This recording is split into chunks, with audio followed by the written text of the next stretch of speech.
ڈرتے. یہ ہمارے اکابرین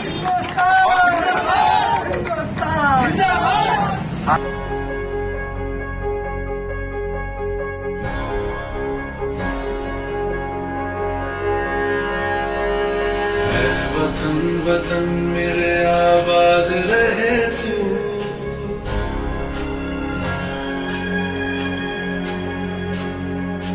اے وطن وطن میرے آباد رہے تو،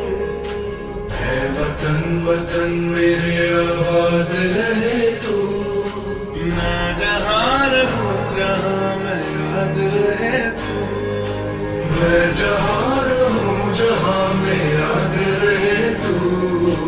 اے وطن میرے وطن، اے وطن میرے وطن.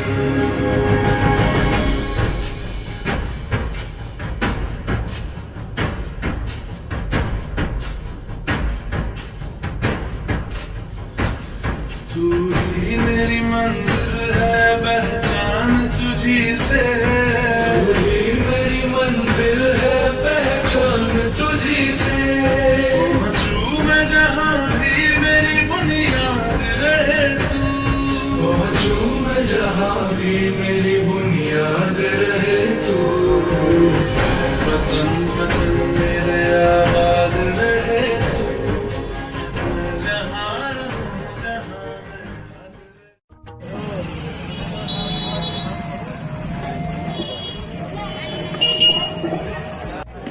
یاد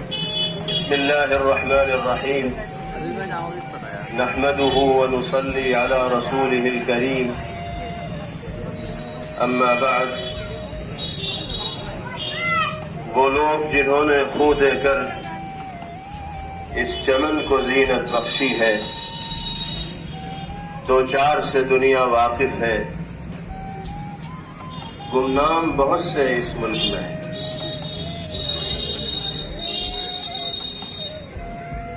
آج ہم لوگ اپنے اس پیارے وطن کی 75ویں یوم آزادی کے موقع پر جمع ہیں اور اپنے ان اکابر بزرگان دین اور مجاہدین آزادی کی خدمات اور قربانیوں کو یاد کر رہے ہیں، جنہوں نے انگریزی سامراج کے چنگل سے اس ملک کو آزاد کرنے کے لیے نہ اپنی جان کو جان سمجھا، نہ مال کو مال سمجھا، نہ اولاد کو اولاد سمجھا. ہر طرح کی قربانی پیش کرنے کے لیے وہ تیار رہے، اور انہی پروجوں اور بزرگوں کی قربانیوں کا یہ نتیجہ ہے کہ اللہ پاک نے اس ملک میں آزادی کا سورج طلوع کیا اور ملک میں وہ ماحول بنا جس کے نتیجے میں رہنے والا ہر شہری باعزت زندگی گزار سکے اور اپنے حقوق کو آزادی کے ساتھ ادا کر سکے. لیکن اس موقع پر بہت افسوس کے ساتھ یہ کہنا پڑتا ہے کہ آزادی کے بعد سے اقتدار کی کرسی پر آنے والے طبقے نے ان جمہوری اصولوں کی پاسداری اور لحاظ رکھنے کی مکمل کوشش نہیں کی جس کا امین ہمارے اکابر اور بزرگوں نے ہمیں بنایا تھا. خاص طور پر گزشتہ چند سالوں سے اس ملک کے اقتدار پر جو طبقہ قابض ہے، جس کے ہاتھ میں اقتدار کی باغ ڈور ہے، اس کی شہ پر ایسا فرقہ پرست طبقہ ملک کے اندر سرگرم ہے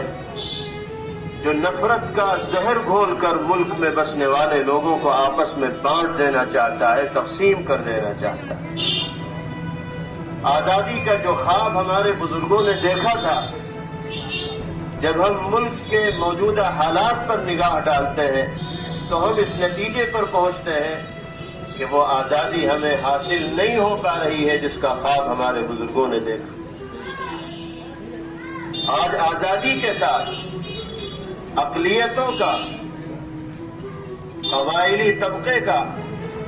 اور کمزور طبقوں کا اس ملک کے اندر زندگی گزارنا مشکل سے مشکل تر ہوتا چلا جا رہا ہے۔ مذہب کے نام پر، دھرم کے نام پر کسی کو بھی ایک جنونی بھیڑ نشانہ بناتی ہے اور موت کے منہ میں دھکیل دیتی ہے، مجبور کرتی ہے ان سے جے شری رام کہلوانے پر ان کو مجبور کرتی ہے۔ یہ کیسی آزادی ہے؟ یہ تو آزادی کے نام پر کلنک اور دھبا ہے کہ آپ لوگوں کے زبان پر ان الفاظ کو زبردستی لانے کی کوشش کریں جو آپ چاہتے ہیں۔ اس ملک میں رہنے والا کوئی طبقہ ایسی فرقہ پرست ذہنیت رکھنے والے لوگوں کا غلام نہیں ہے۔ ہم آزاد شہری ہیں، جو ہمارے جی میں آئے گا وہ ہم کریں گے۔ ملک کے قانون کی، سنویدھان کی، سالمیت کی اور یکجہتی کی حفاظت کرنا ہم سب کی ذمہ داری اور فریضہ ہے۔ ہم کسی بھی ایسی کوشش کو مرتے دم تک کامیاب نہیں ہونے دیں گے جس کوشش کے نتیجے میں اس ملک کا آپسی بھائی چارہ ختم ہوتا ہو یا اس کو نقصان پہنچتا ہو۔ آزادی کے اس تاریخی موقع پر ہمیں مل جل کر یہ عزم کرنا چاہیے، یہ ارادہ کرنا چاہیے کہ جس مشترکہ جدوجہد کے ذریعے ہم نے انگریزوں کو اس ملک سے نکلنے پر مجبور کیا، اسی مشترکہ جدوجہد کے ساتھ ہم اس طاقت کا بھی جواب دیں گے جو نفرت کا زہر گھول کر یہاں رہنے والے طبقوں کو آپس میں لڑا دینا چاہتی ہے۔ ہم اپنے برادران وطن، انصاف پسند، سیکولر غیر مسلم بھائیوں سے بھی یہ اپیل کرنا چاہتے ہیں کہ وہ ملک کے حالات کو پڑھیں، صورتحال کو دیکھیں اور نفرت پھیلانے والے طبقے کے خلاف اقلیتوں کے ساتھ شانہ بشانہ میدان عمل کے اندر آئیں اور پھر اس ملک میں امن و چین کی اسی تاریخ کو دہرائیں جس تاریخ کو بنانے کے لیے ہمارے اکابر اور بزرگوں نے قربانی پیش کی۔ اخیر میں ایک مرتبہ پھر میں مجاہدین آزادی کو خراج عقیدت پیش کرتا ہوں اور دعا کرتا ہوں کہ اللہ اس پیارے ملک کو ہر طرح کی ترقیات سے مالا مال فرمائے، آپسی بھائی چارہ اور میل و محبت کے نظام کو یہاں قائم و دائم فرمائے اور نظر بد سے اللہ پاک اس ملک کی حفاظت فرمائے۔